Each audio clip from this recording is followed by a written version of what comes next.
Are you ready to experience the rich interconnection of spirituality, orientation, and identity? If so, plan to attend Liberating Your Divine Identity, a retreat at Unity Village during Pride Month, June 9th to the 12th. This soul-filled retreat is facilitated by LGBTQIA+ Unity ministers, with workshops and ceremonies to cultivate a deeper awareness of our spiritual nature. Register at unityvillage.org/I Am Divine 2022. Exploring our oneness with Spirit and each other. Unity Online Radio.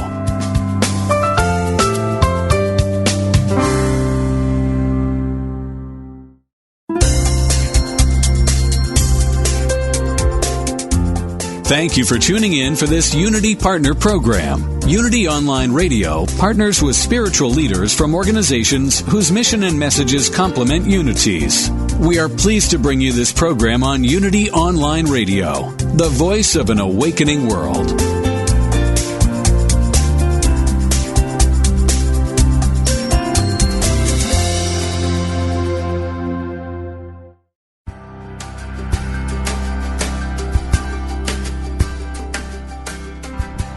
Welcome to Living on Purpose with psychology doctoral candidate Jessie Harriet from Atlanta, Georgia. Are you ready to make a switch? A switch from barely living to living on purpose.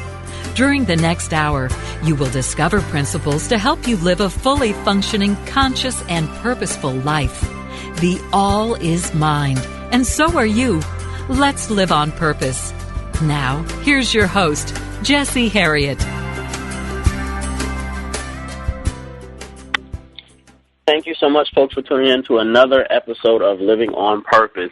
I'm excited at what we have in store for you on this week, and to all of the listeners that are tuned in to this program especially, thank you so much for following up and for supporting the work as we all grow and share and learn together and discover our purpose and really make that shift, as I talk about in the intro to the show, from shifting out of an autopilot mentality into one that allows us to engage life more fully, to put our hands on the steering wheel and recognize and realize that what we want wants us, and life is trying to come to us for us to help us evolve and move into our next place.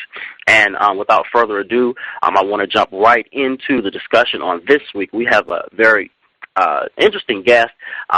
She has done a lot and paved the way for people like us to come on air and share this information with you. I'm talking about none other than Dr. Terry Cole Whitaker. Dr. Whitaker is a world-renowned spiritual teacher, and she's the author of many best-selling books, including one of her earlier books. I think it was on the New York Times bestseller list like 30-plus years ago. It's What You Think of Me Is None of My Business. Now, that book I loved. And I loved all her other books as well, including her latest book, Live Your Bliss.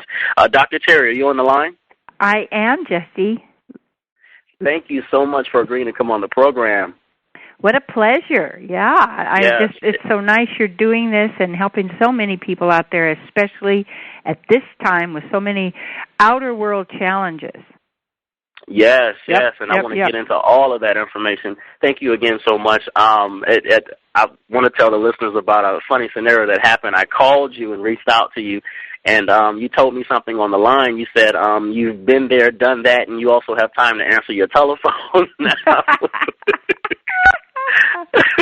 Because there's a lot of people, that are public speakers and that are teachers, and there's nothing wrong with secretaries and administrative assistants, but you actually make time to answer your own telephone, which is great. Well, but I used to, like you say, back in the day, I used to have like 4 secretaries besides a staff of 40 people. It takes a lot to do a worldwide or international television ministry, which I had at the time, and so, but I like more simple life now because, we change, and that's so wonderful to be able to not be on an outer clock, but be on our inner clock, which means that we trust our inner guidance and allow ourselves to go with the flow, so to speak, and not just be stuck in one way. But, and the unity teaching is so important because that's my early teaching came from unity and religious science, because my great-grandmother was a student of the Fillmores as well as Ernest Holmes. So she was my spiritual partner, and I started at 17 on this path, which was fantastic. Oh, beautiful. And that was my next question. For those that haven't had the pleasure of seeing you on Oprah and being blessed by your show and all of the wonderful work you've done, can you take us into your life and into your journey and your own evolution? Because it opens the listeners up to you and opens you up to the listeners so that they can, learn more from you as a person. Because, sometimes as a public speaker, we have this otherworldly type mentality or otherworldly type of appearance, and it really, really grounds us. So take us into your journey and your own evolution. Oh, that's so sweet. Well, when does our journey start? I think, it's kind of hard to pinpoint the exact times, except it's a desire to learn, to grow, to solve our problems, and basically to be happy, and whatever we think that means. And so I was 17, pretty much, and at that time I was searching for God, and I had wonderful parents who weren't religious fanatics, and they really didn't like, organized religion at that time, because they also saw all the hypocrisy, and so they weren't trying to put us in any certain niche. So there were 4 girls in my family, and I was the oldest. So I'm getting ready to graduate from high school, and I'm thinking, oh my gosh, what do I do? I mean, I'm going to go out in the world, and I want to have a good life, and there were all these desires or dreams that I had, but most of all, I wanted to know God. And I was going to all these standard brand churches, and I was, just seeking. And I remember this one day I was in the Presbyterian church, and I was sitting in the pews of the congregation. The minister had finished. I was the only one left sitting there, and I felt, first of all, I didn't know what he was talking about. Didn't make any sense to me, and I thought, where's God? I didn't feel anything, and I thought, well, that night I went home, and every night I just would always say the Lord's Prayer. I don't know why, but that's just what I would do. And this one night I just said, God, if you really exist, you've got to find me, because I've been trying to find you, and I haven't. And it was, you know what I mean? It was sincere. And that's the thing people need to know in their prayers. It's not about give me this, give me that, give me this, because when you actually find God, all things come to you. And, that, it even says somewhere in the Bible, seek ye first the kingdom of God, and all else shall come to you. And most people try and get the all else without God, and that they never can find the real bliss, the real joy, the real love, the real prosperity they desire unless they make that connection where we're always living in God, but, a lot of people think they're not. So that about 2 weeks later, and this is something, Jesse, that's important, is hindsight is always 20/20. And when you look back, each of us can look back, and we could actually see where we didn't trust ourselves and made a decision and it didn't turn out. Other times where we did trust our inner guidance and it did. And when this happened, you could also see the answer to prayer, where when you're right in it, oftentimes you can't see it. But you look back, and as you look back, then you start to make those connections, and that starts to build your knowledge, your knowingness, your beyond faith in a sense, but an absolute certainty of the existence of a divine power in our place, our position with that. So anyway, about 2 weeks later, I went to spend the summer with my great-grandmother, and she was my spiritual partner, as I said, and a student of the Fillmores of Unity. And so she had a friend that came and rented one of her little cottages for the summer, and she was a religious science practitioner. And that is someone who is a teacher of metaphysics and a prayer therapist. So our prayer counselor depends on what people call that position. So she started teaching metaphysics, and I was like, wow, this is it. This makes sense to me. It's not some kind of blind thing that you don't know how it's happening. It was giving me a philosophy as well as a guide of knowledge that made sense to me that I could apply and get results. Mm-hmm. And so here I had 3 months in the summer, and this was in 1957, of this teacher over the breakfast, lunch, and dinner table, and I was completely enthralled. And I could ask all my questions. So, see, God delivered to me a personal teacher, because I asked. And that's what people need to know. It may not come in the way, the answer doesn't always come in the way people understand, and oftentimes I didn't think about it as the time as the answer to prayer, but when I went back and looked and saw the relationship between my sincere prayer and I asked, and what I really wanted to know was to know God, and in that I wanted to know, what to do to have a good life, Yeah. and not just a mess like everybody else I saw around me. So, yeah, and then I went to I went back home and I went to junior college, and so I decided to field test the principles, and that's where a lot of people, they got to apply them, they got to test them, and I just knew it was going to work somehow, and I looked. It might sound trite now, but in those days, being homecoming queen was a big deal. So. And I was kind of the person least likely to be homecoming queen because kids liked me and all that, but it was no big deal. And that summer, though, I lost a bunch of weight, and I went to college, and I saw there was homecoming queen. And so I went to the dean of the school, and I asked him, well, how do I become homecoming queen? He said, well, you have to be nominated. Well, I had such an inferiority complex, and I was so terrified to be rejected that I didn't think and I said, well, nobody would nominate me. I said, can I nominate myself? I don't know where I got the courage to ask that, but I did. And he said, there's no rule against it. So I nominated myself. And then with my girlfriends, I set up and did a campaign, and I won by more votes than anybody had ever won in the history of the school. Wow. Because I like people, and I just, so then after that I thought, next thing was freshman class president. I said, well, why not? I'll try that one. And I won that one, and then got that. And then I went off and then I got married right out of after my first year of college. And then in that I started to suffer a lot because I'd never known what suffering was like that much until I got married in that situation. Oh, God. It was like, what have I done to myself? God. But it was great, looking back, hindsight, is because my pain, thank you, God, took me to church.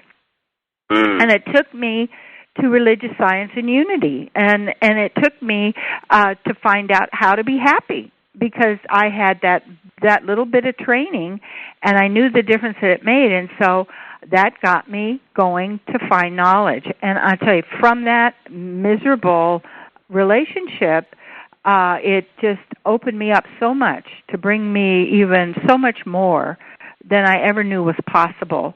And to me, that's the right use of pain, that we find out how not to suffer and find out who we are and where we're going and how to manifest what we need and desire in our relationship with God, Mother, Father, God, the eternal Spirit. So I did that, and then, started teaching Sunday school, and then I entered the Mrs. America pageant, and this is back when it was a homemaking kind of a contest. It wasn't a beauty contest. Didn't wear bathing suits and all that kind of stuff, but it was homemaking.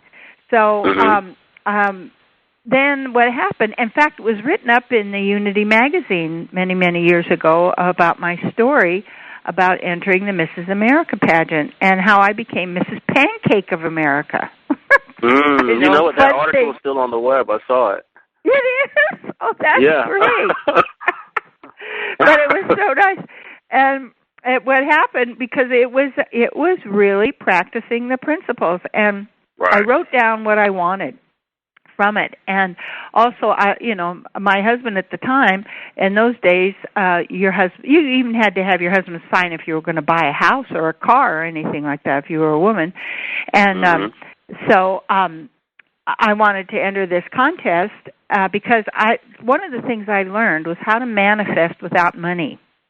And that was really so good because a lot of people think money is the source of prosperity. And money changes, but it isn't. We are prosperity ourselves, just like we are life. Life doesn't happen to us. We are life. We are the animating principle and force that animates dull matter. And it's simply, life doesn't happen to us because the outer world projection is called phantasmagoria. It just keeps changing all the time. But we don't. We're a constant. We evolve, awaken more to who we really are and the powers, the mystic powers and abilities that we have. So anyway, so entering contests was one way that I would manifest because I was open to expected and unexpected avenues of gifts and money and opportunities. I didn't say I live on a fixed income. I didn't, put my mind to say, well, my husband is the source of my prosperity, or my job is my source of prosperity, or my parents are the source of my prosperity. I knew that God was the source of my prosperity, and that simply by using these principles, then I would draw to me these opportunities. So in those days, I didn't want to ask him to sign me up for the contest because I knew he wouldn't, so I just forged his name so I could get but it was fine. I never told him. I never told him to this day.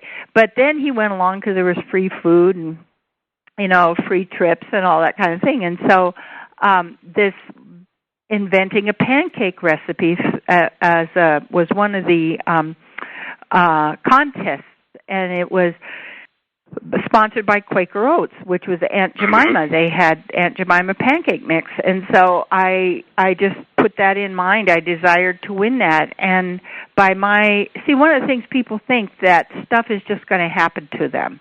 There was a long time that I would just check the astrology in the newspaper to see what it was, if something was going to happen to me. But that's all I had was sitting there reading it each day, waiting for something to happen to me. It doesn't happen to us. It's got to happen through us. That means through our own actions.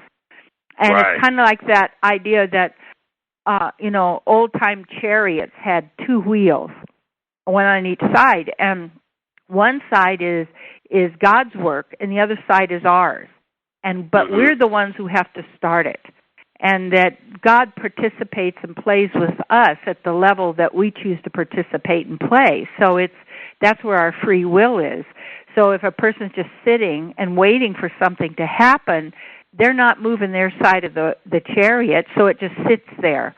And then they're thinking, well, God didn't help me, because it's not like you're helpless and you're not supposed to do your part. You have to get your wheel going, and then the other wheel will start moving for you. And that's, in a sense, providence then starts working for you because it's working through you because you started the action and you get it going. So so we can't be passive in our spiritual life because that's like a snake by the road with its mouth open waiting for a mouse to walk in. It might or it might not, but, that's not the way it works.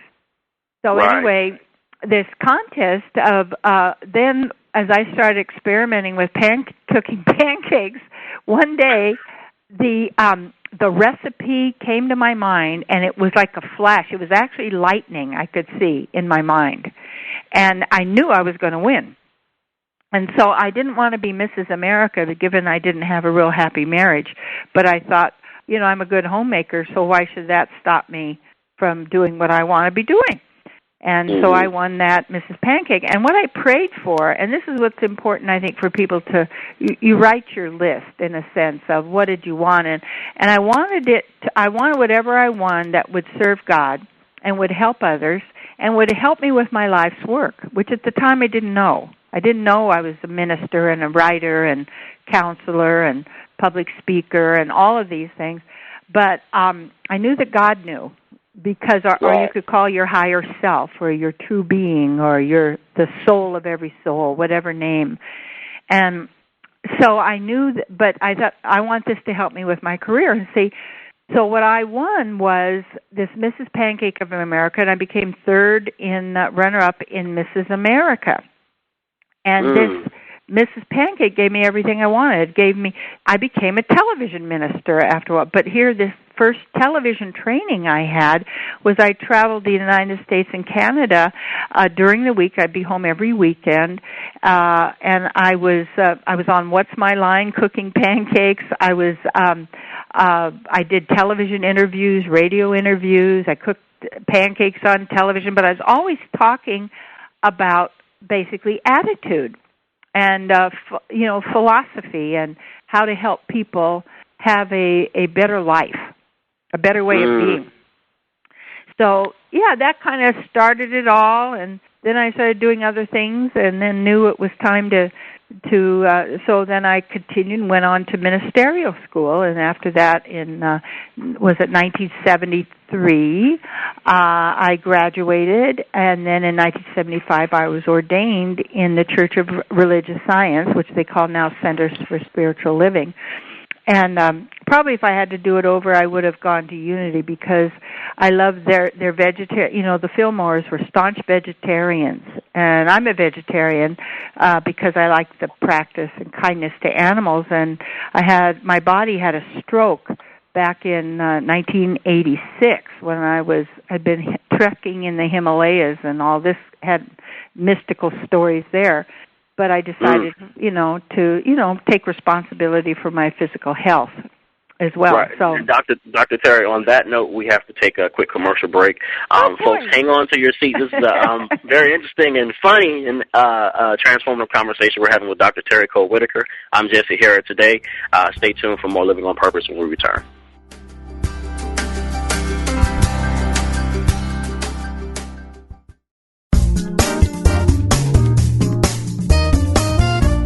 Unity Online Radio is bringing the message of unity to tens of thousands of spiritual seekers around the world.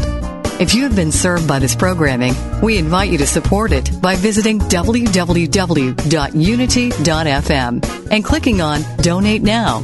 Thank you for your support.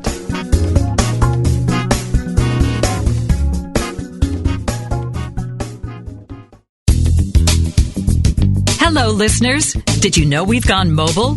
That's right. Your favorite Unity online radio programs are available on your mobile device. Now you can take us with you wherever you go. Using apps from Live 365 or Stitcher, you can listen to Unity online radio live or on demand. To learn more, visit www.unity.fm and click on mobile listening.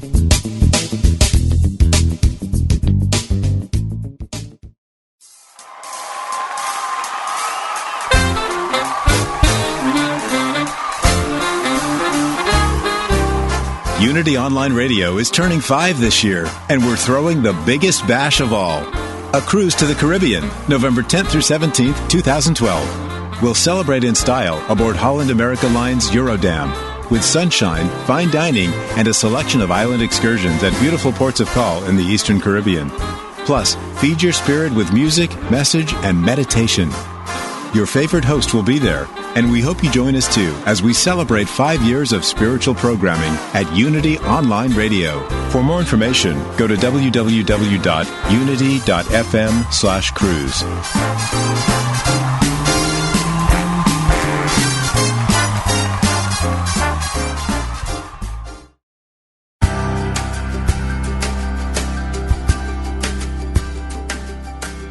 You've been listening to Living on Purpose with Jesse Harriet.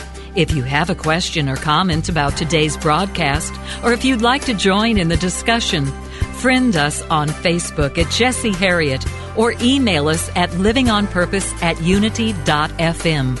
Now, more Living on Purpose.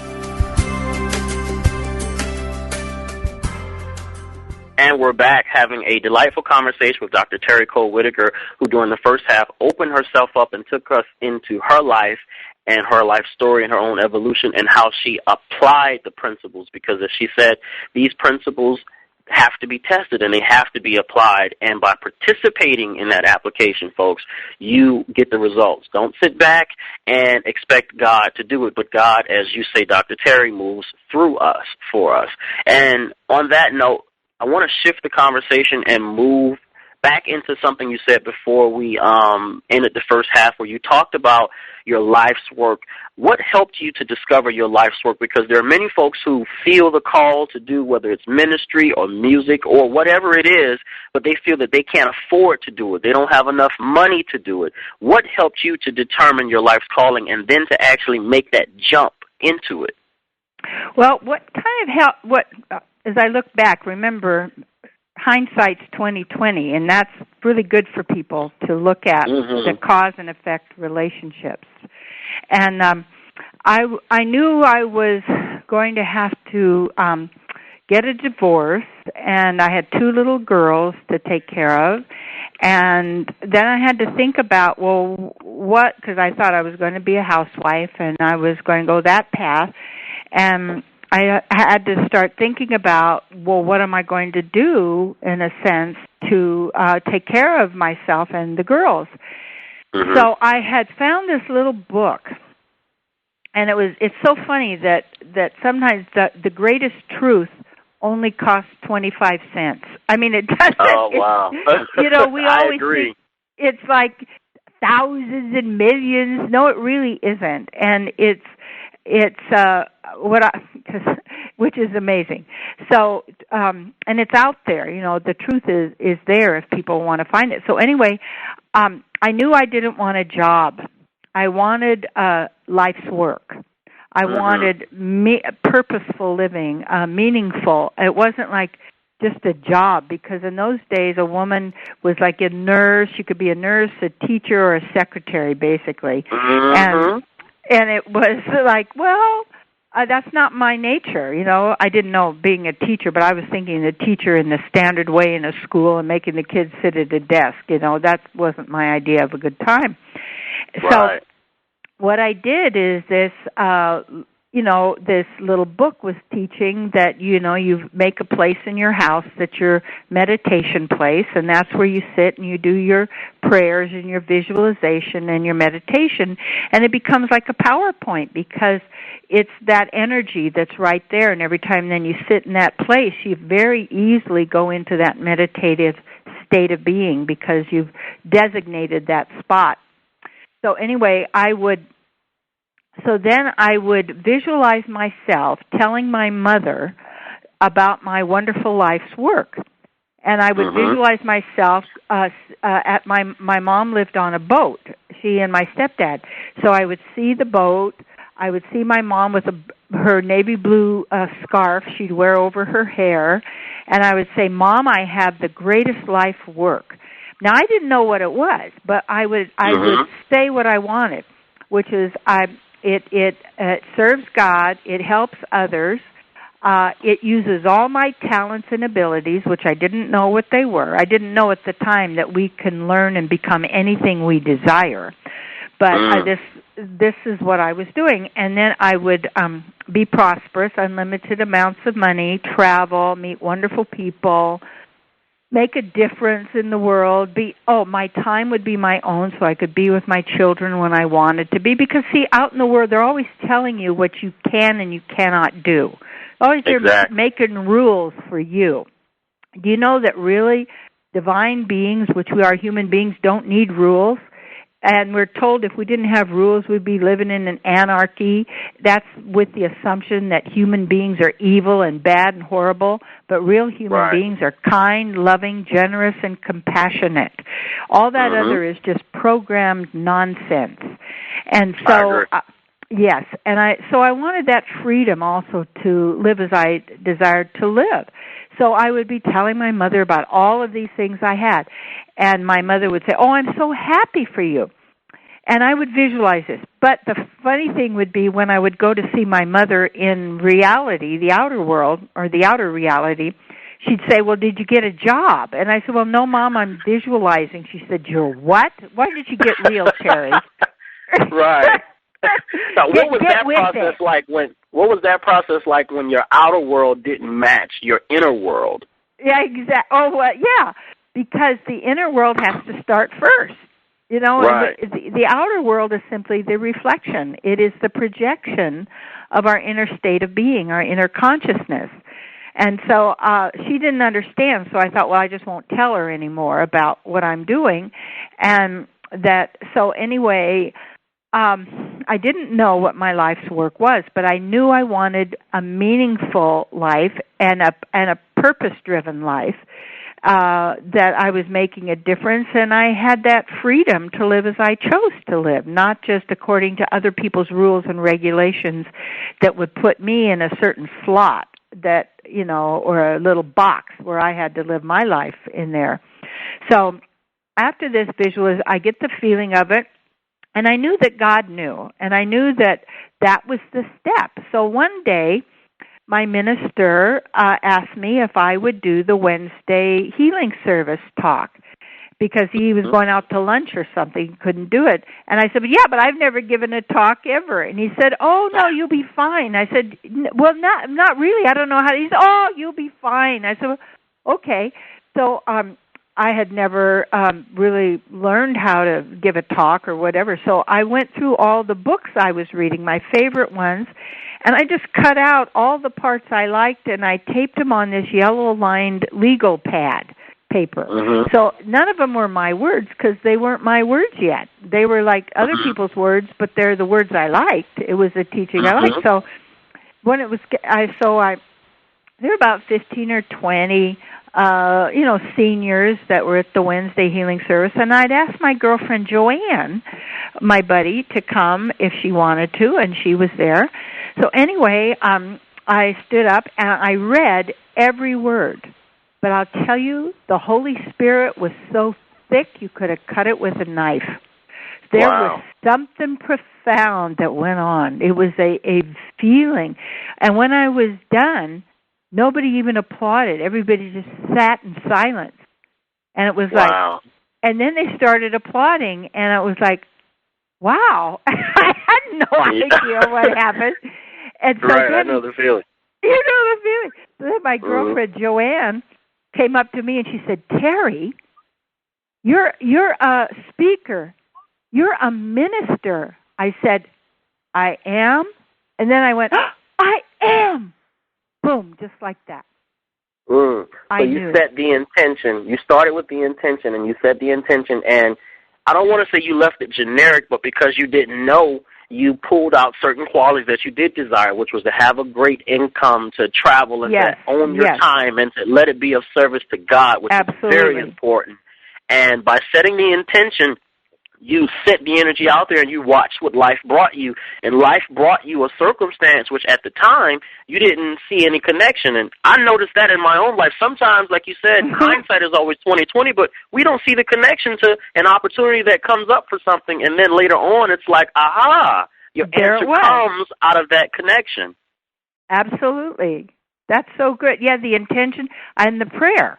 And I'm not one of those that believes the universe gives me things, because the universe is a cause and effect time dream machine that we operate, because all is mind, which means all is consciousness, not just mind, because consciousness goes beyond mind, and then. So as a living entity, we are creators. We're co-creators. And then the universe follows through, in a sense, and delivers for us the results of our consciousness so that we can learn and so that we can grow. And basically to attain our true purpose, which is actually God realization, or what we might call self-realization, for the self of every individual self is God. So you and I have the same self. We have the same soul. But we're individual expressions of that same self and that same soul that we call God. Wow, And so and we're drawing from it. I used to think, the thoughts just traveled, and that's interesting too. But when we pray and ask, we're asking from the same soul, the same self as every other living entity. And so that which you are asking for is also asking for you, which I noticed you said at the beginning of the program, which is so true. That which we are seeking is also seeking us. And that means, and so that, therefore, it's not about our sending our thoughts out. It's our prayer and asking, and then also receiving and having that knowingness that we're in the flow, and that the flow is working in, around, and through us all the time. And then wherever we are, we're never separate. We're always. It's like we're like fish in an ocean who don't know that we're living in the ocean, but we're living in the sea of God. Is this divine love and divine energy all the time. And people just have to access it. They have to open themselves to it. And atheism is so popular in the world now, and look at how much people are suffering. Right. Because they're believing all of that instead of really honoring the spirit that is within, that we all are and are all part of. And no one is being denied anything. It's like we're basically, people are self-punishing is what they're doing. And because souls are feeling bodies, people punish themselves through their emotions. And they torture themselves because of their guilt or shame, or, feeling not good enough. And that goes down then to the basis of why people suffer, is because they have the not enough consciousness. There's not enough love, not enough money, not enough time, not enough happiness. So what they're doing is invalidating their own abilities, their own power, their own naturalness, by always being unhappy with what they have. It's always never good enough. And they think that and then they're just, living in a false reality, which people call the real world. It's not the real world. That's the projection out around us. If you don't like your projection, then change your projection. That's right. That's right. Howard Falco says the same thing. He says that people suffer because they choose to believe a lie about themselves, and that's what causes suffering, instead of holding on to the truth. Because the truth is always liberating. Always. It sets us free, and we know it. See, Jesse, that's the thing. When we hear truth, we feel good, and we live on happy thoughts. Happy thoughts are the sustenance of our being. And I think about the times when I've been, a couple of times almost left my body. And a couple of, 2 or 3 instances where I had to just make that choice. And interesting how when we do make the choice to whatever we want, and we affirm that, and we make that decision within ourselves, then the knowledge comes to us. It's like I can ask, I can have something going on, and I just say, God, what is it? I can even go to my altar, and I'll just pray, and just, God, tell me. And I'm given that knowledge right away. And everybody has access to it, but they don't trust it. They'd rather trust their mind, and the mind is the greatest terrorist weapon ever invented. I heard you mention that in an interview, yeah. How is that? Explain that for our audience. Okay, well, what it is, the mind is a memory bank, basically, of, the intelligence, the mind, the subconscious, the conscious and all that. And so what happens is the mind is a tool, and it was designed to reflect the spiritual world, like a mirror. The universe is basically a bunch of mirrors. It's a fabric that reflects, and like a mirror. So the mind is a mirror to reflect the spiritual world, but that's the inner world. But what happens is people project on the outside, and then they believe their projections. That means that we are cause and the outer world is effect. And then people believe that the effect is the cause. So they allow their outer creations to then control them and to control their emotions and such. So they're basically being controlled by this mind. And what happens, the mind can't run your life. you have to use the mind. Don't let the mind use you. And that's the big difference, because otherwise the mind has been programmed. We've been indoctrinated. We have all of these beliefs. And all of these beliefs, like, I'm not good enough, there's not enough, men hurt me, women leave me, I'm going to die. This is ridiculous. Nobody dies. You can't even die if you tried. You're an eternal being. And it's like, when you're ready to move on, you drop this three-dimensional concept, and then you continue on your journey, however you choose it to be. And your last breath here, where your mind is, where your consciousness is, that's where you're going to take up your next expression. That's just how it is here. This is how it operates. So the mind, you could start like.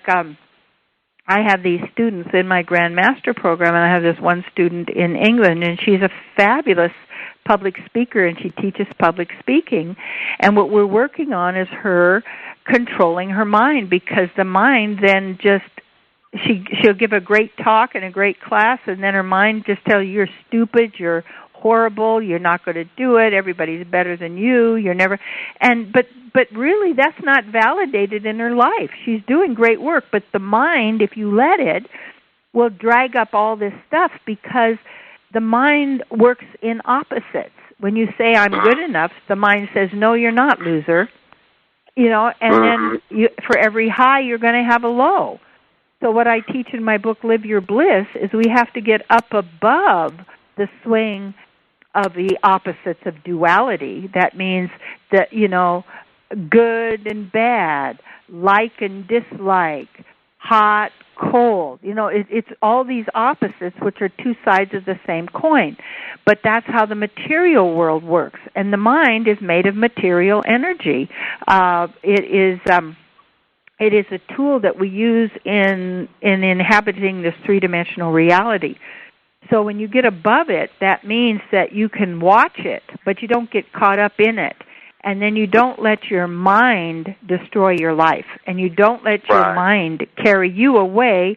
And how you don't is you learn truth. And you hear truth over and over and over again through the power of repetition. Because that's how we're all... Dr. Terry, we have to take a quick commercial break, folks. This is getting good. Hang on to your seats and go back and download the show at the end of the episode, of the airing of this particular episode. But hold on. Hang on to your seats again. This is Jesse Harriet. We're having a conversation with Dr. Terry Cole Whitaker. More Living on Purpose when we return. He's the most talked about figure in history. How do you see Jesus? As a savior? A way-shower? A mythical hero? In his cutting-edge new book, Jesus 2.1, An Upgrade for the 21st Century, Reverend Dr. Thomas Shepard explores the many human concepts of Jesus. The man of Nazareth has been an imaginary spiritual playmate for millions. Best friend, confidant, silent lover, surrogate father, brother, husband, trusted king when earthly governments fail, all-purpose superhero who will save the day before the final credits roll. Jesus is like a program that has been adapted through the ages while the basic code remains undisturbed despite all subsequent modifications. Now it is our time to rewrite and reinstall the Jesus program with updates for today, just as every previous generation has done and every subsequent generation will do. The Romans killed Jesus for being a revolutionary. Every succeeding generation kills him anew by losing sight of the ongoing revolution in human consciousness that he represents. Explore the new book, Jesus 2.1, at www.shopunity.org.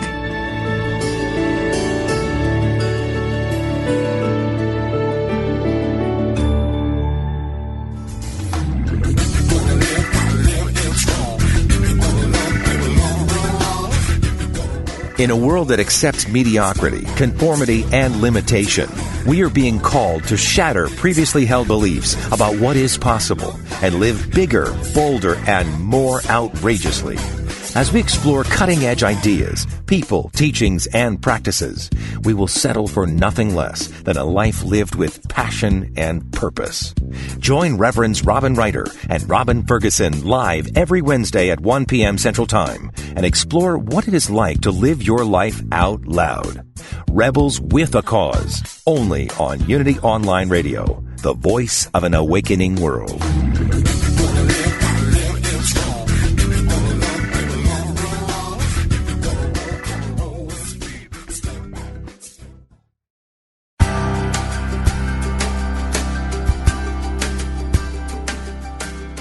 You've been listening to Living on Purpose, where psychology meets spirituality.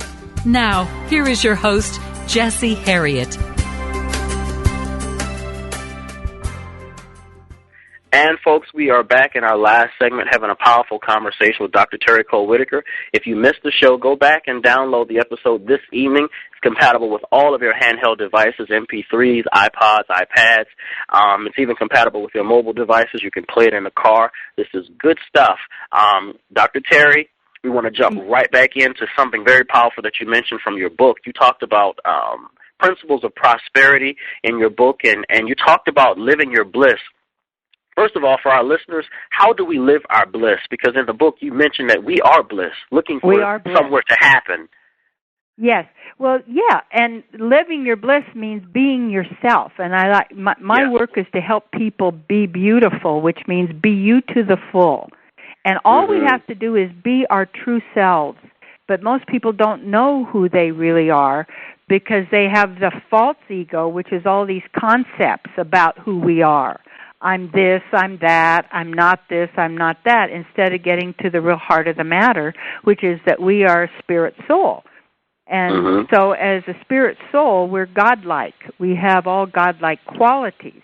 And we're using them all the time, but some people use them to produce trouble for themselves, while other people use those principles and they stay in the flow. That means they stay in that flow of prosperity and love and happiness and joy and good health and that sort of thing. So, yeah, so live your bliss is to really be who you really are. And the principles of prosperity is first, and maybe everybody listening in the audience can say, I am prosperity. I just say that, everybody. I am prosperity. I am prosperity. What we think is money is prosperity. We think that, and what does prosperity really mean? It means the ability to go forth with enthusiasm. That's what I've come up with. Because when you really look at that, well, when people say, well, when I get enough money, when I win the lottery, when I was a kid, I would listen to the adults, and because I like to listen to what they had to say because, you know, they were always talking about juicy stuff and gossip and all that stuff. So I was there, I was listening to that, and they'd be saying, when my ship comes in, but they never sent one out. You know, they weren't sending any ship out, so why would it come in? It was kind of like I would see them always have relationship problems, always have money problems, always have emotional problems. It was just big drama all the time. And that doesn't have to be that way, but some people like drama because it makes them feel that they exist. So they keep all of this drama flowing all around them all the time instead of just stay in the bliss zone. So in my book, Live Your Bliss, what I found is, the world is in a sad condition because people are sad. And we think, well, no, that's not right. People are sad because their lives are sad. No. Your life is sad because you've been sad and mad and feeling bad. And it shifts that. We always think the reason why something is happening is because of something else happening in the outer world. And that's not true. We are cause. So that whole sense where people are always saying, well, when I have enough time, then I will do this. When I have enough money, then I will do this. When I get rid of this person, then I'll have more freedom. And they're always looking at what their reason and excuse is for not being who they really are and not going forth to do what they really want to be doing. So because we are gods, we're not the big deal gods, but we're little gods with those divine powers and qualities.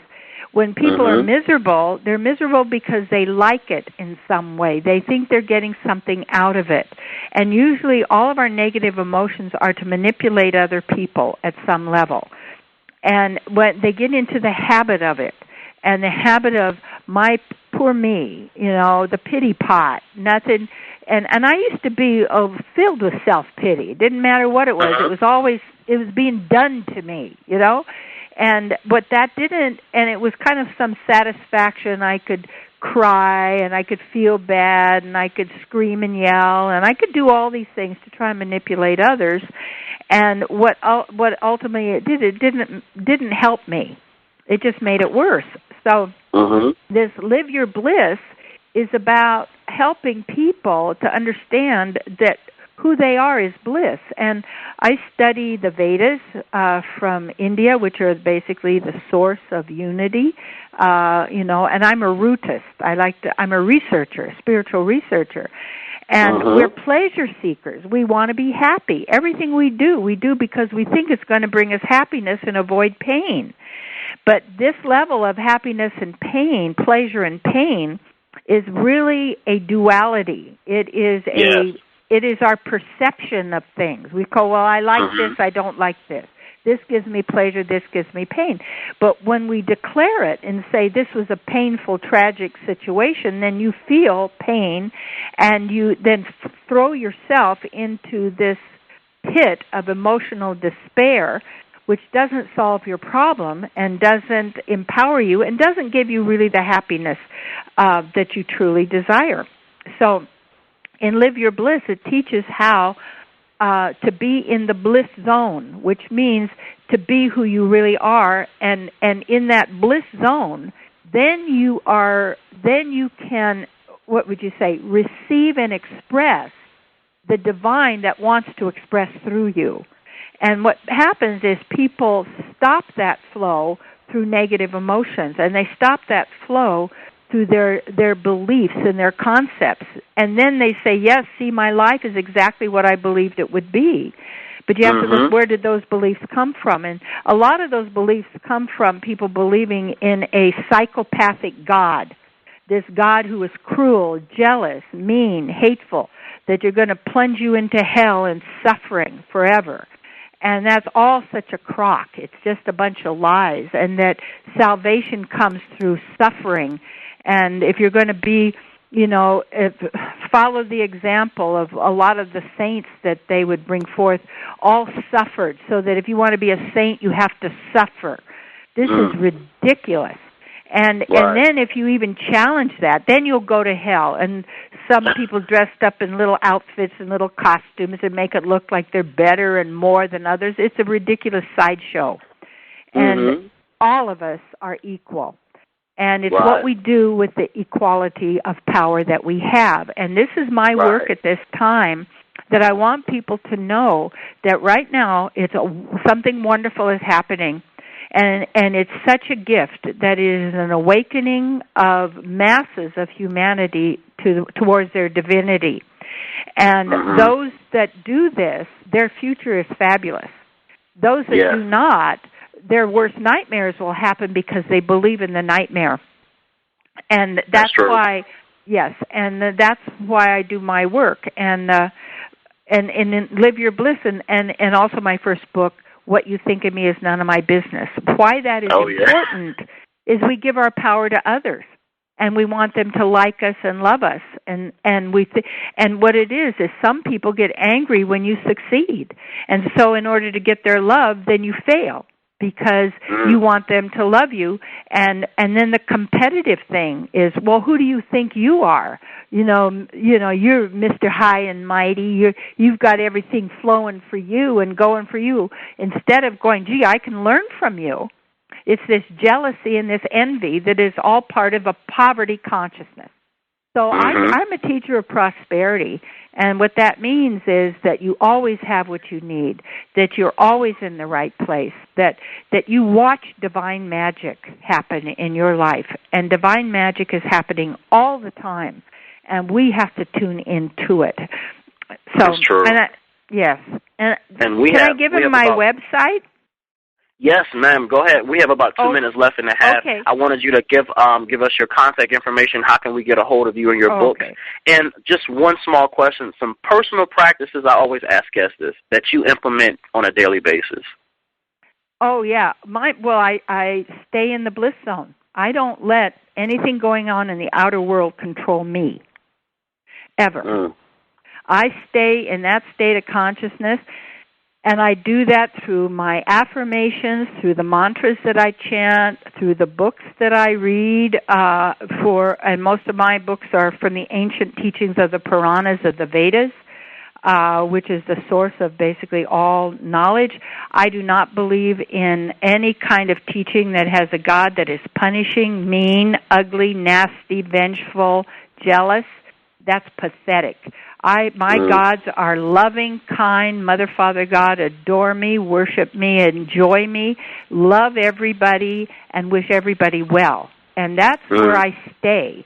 And so I just invite people, and also have the book Dare to Be Great, which they can get from Amazon or Barnes & Noble.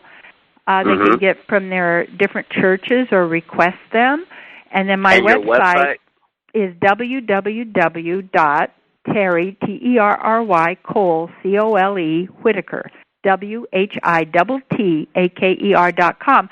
And when you go and you give me your email address, then you receive a free ebook called 3 Keys to Fortune that is a wonderful story with great principles that are easy to apply, that are wonderful. And then you can also... Dr. Terry, that is our show for this week. I am so sorry. We are all out of time. Thank you so much for the transformative work that you're doing and for coming on the program and having this insightful dialogue with us. And bless you, Jesse, for all the good you're doing. Thank you so much. Folks, that's our show for this week on Living on Purpose at Unity.FM Radio, the voice for an awakening world. Go back and download the show for your archives. We'll see you next week. Peace and blessings.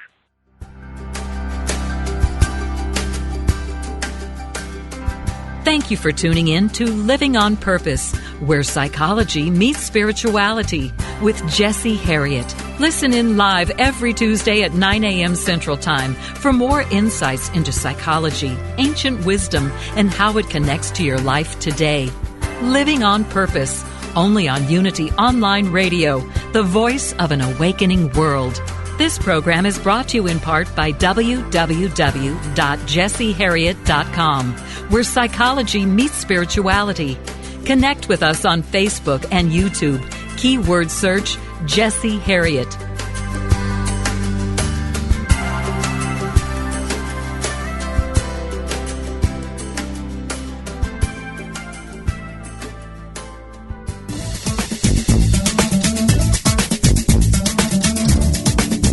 Whether you love the Bible or hate it, turn to it daily, or refuse to have it in your house, The Bible Alive, Exploring Your Spiritual Roadmap is a program designed just for you. Here on Unity FM, Unity Minister Rev Ed Townley presents the Bible as a practical, powerful spiritual roadmap full of wisdom and guidance for the challenges of life today. A roadmap for your spiritual journey. Isn't that just what you are seeking? Join us every Wednesday at 3 p.m. Central Time, 4 p.m. Eastern, for The Bible Alive, Exploring Your Spiritual Roadmap with Rev Ed Townley, only on Unity FM, the voice of an awakening world.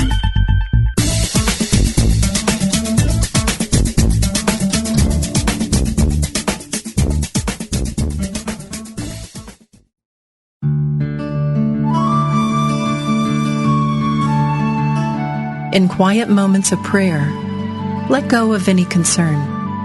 Anchor your trust deep in the realization that with God all things are possible.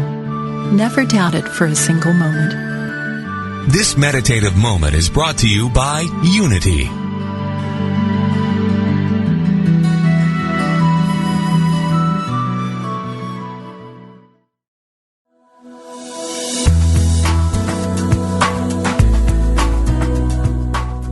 Feel undervalued, disconnected, or simply overwhelmed at work or in your business? Are you trying to attract what you need but are desperately worried about cash flow? What if the problems you're experiencing aren't problems at all, but warning signals, clues to redirect? What if those clues are being obscured by your blind spots, the things you can't see that are keeping you from accomplishing your goals? Find out how you can move step by step beyond your blind spots each week here with Karin Pettigrew, Wednesday mornings at 9 Central Time on Unity FM, the voice of an awakening world.